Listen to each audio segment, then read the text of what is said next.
नमस्कार मंडळी, इथे मी डोसे बनवत आहे। आता याच्यात बेसन पीठ घेतलेलं आहे, थोडंसं तांदळाचं पीठ टाकलं होतं आणि त्याच्यात कांदा, टोमॅटो, कोथिंबीर वगैरे तिखट मीठ हे सगळं टाकून इथे जसं आपण बेसनाचा पोळा काढतो ना त्याच पद्धतीने, पण अजून बरेच पीठ म्हणजे तांदळाचं पीठ वगैरे पण मी याच्यात ॲड केलेलं आहे।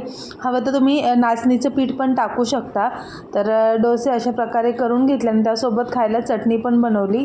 हे तुम्ही दह्यासोबत पण खाऊ शकता, पण नारळ होता तर म्हटलं इडलीसाठी आपण जी चटणी करतो ना खोबऱ्याची तशी करून घेऊया। तर इथे लसूण, मिरची, खोबरं, कोथिंबीर असं सगळं वाटून घेतलं, त्याच्यात मीठ वगैरे टाकलं आणि नाश्ता रेडी आहे।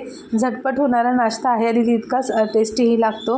त्या दिवशी मी तुम्हाला दाखवलं होतं की मंजुळा ज्या आहेत ना तुळशीच्या, त्यामुळे कुंडीत टाकल्या आहेत आणि किती छान उगवल्यात बघा, थोड्या थोड्या दिसत आहेत, किती सारी रोपं उगवलेली आहेत। आता वाजले आहेत 3:30 वाजलेत आणि मी पुण्याला गेली होती ना ताईकडे, म्हणजे दादा गेला होता, तर त्याला मी सांगितलं होतं की मला मनी प्लांट हवे, तर तिथूनच हे 2 आणलेले आहेत म्हणजे मनी प्लांट। तर हे मला लावायचं आहे, तर म्हणून विचार करते की कशात लावू आणि किती छान दिसते। सध्या मी याला असं तांब्यामध्ये ठेवलेलं आहे पाण्यात। तर अशा प्रकारे जर घरात छान छान झाडं असतील ना खूप सुंदर वाटतं। कसं आहे लसूण? 100 रुपये ताई। अर्धा किलोच हवा आहे मला।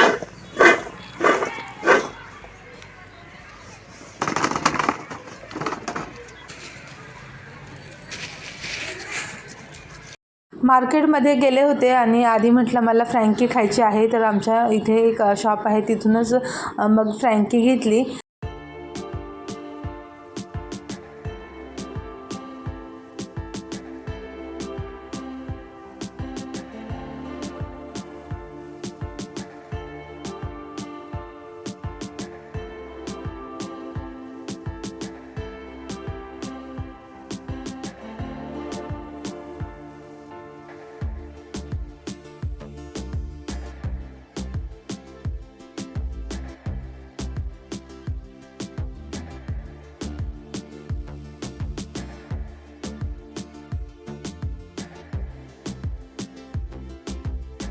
आता मी खाली जाऊन वॉकिंग करून आलेली थोडंसं, तर खूप वेळ झालेला आहे, आता वाजत आहेत 10।